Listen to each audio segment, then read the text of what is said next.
What's going on, guys? Andrew Piluk here, back again for another post-game review for the Toronto Maple Leafs. Did I just say Andrew Piluk? Okay, Andrew Piluk Hockey. I just realized that's my other channel. I always mess up. I never add the hockey in sometimes in my videos, but regardless, Leafs win 2-1 in overtime against the Ottawa Senators. This game had a lot of different storylines and weird things going into this one. First of all, we heard that Michael Hutchinson was getting the start, and Ottawa reporters we're not too happy about that. It was almost like a slap to the face to the Sens, like, oh, you give your starter a break against us.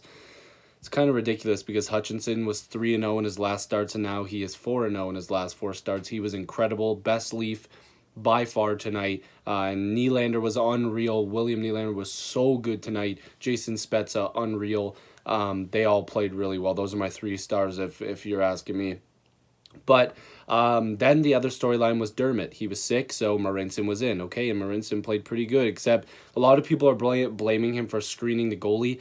I think if you watch that again, pardon me, I'm still trying to get over this. If he would have ducked a little bit, or not ducked, but like moved a little bit to the other side, he would have seen. I know Marincin was standing there, but I would have liked Hutchinson to move a little bit. I don't blame him at all. I think it was a mix of a screen out front and the fact that he didn't move a bit. But other than that, I thought Marincin was good. And then, of course, the Kasperi Kapanen news, which was an internal thing, an internal accountability that Kapanen, has to deal with. Apparently, he's gonna be dealing with that on Monday. Apparently, practice, he's gonna talk about it. But I'm guessing he probably broke a team rule or he was late for something. But I don't think it was probably too much more than that. Apparently, him and Sheldon Keefe have had problems in the past, but I doubt it was anything too serious. And Keefe said it was a one-time thing. So those were all the storylines. But the Leafs get the victory 2-1. They needed to win this one. You got to beat teams that aren't as good as you, especially with the playoff race going on. excuse me, right now. Anyways, like I said, third in a row, overtime 2-1 against the Sens, 36-25 in terms of shots in favor of the Leafs. Hutchinson improves to 4-7, of course, his 4th win in a row, like I said. Craig Anderson, who is fantastic tonight. Apparently, Sportsnet gave him the 2nd star over Hutchinson and Marner. He played really well. He was really good tonight, 7-12 on the season, but Marner with the game winner. And there wasn't a ton to discuss in this game. There was no scoring in the first. And right off the bat, William Nylander had some good chances. And getting back to him, I thought, like I said, he was fantastic. He had goals in 5 straight games. I think he had 6 goals in his last 6 games, technically. Just really good game from him. Spezza as well. We'll get to him in a second. But he had Nylander had the breakaway. There were some chances going both ways, but ultimately it stayed 0-0.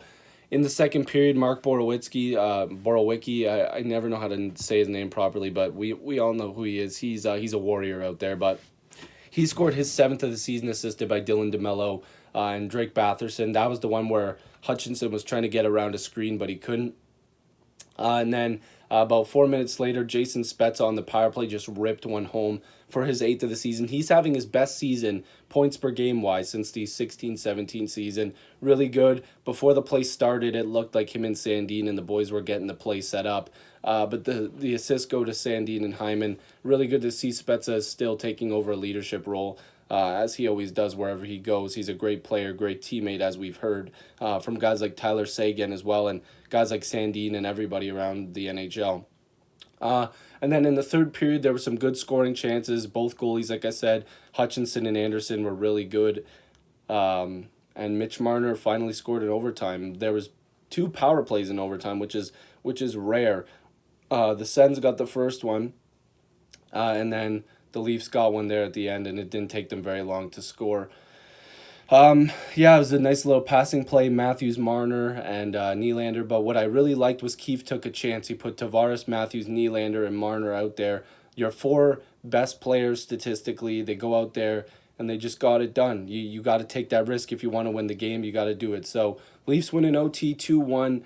It's a really, really fun game to watch. Now I'm going to be watching the Oilers and Calgary game. It's already 2-0 at Edmonton with about 14 minutes and 30 seconds left in the first. So I need to check that one out. So if you're new, make sure to subscribe. I'd really appreciate it. Join the squad. I'm trying so hard not to cough, and it's really bad. But you guys know I'm trying to get over this. So Thank you guys so much for watching this video, and go Leafs go. Big win. Peace.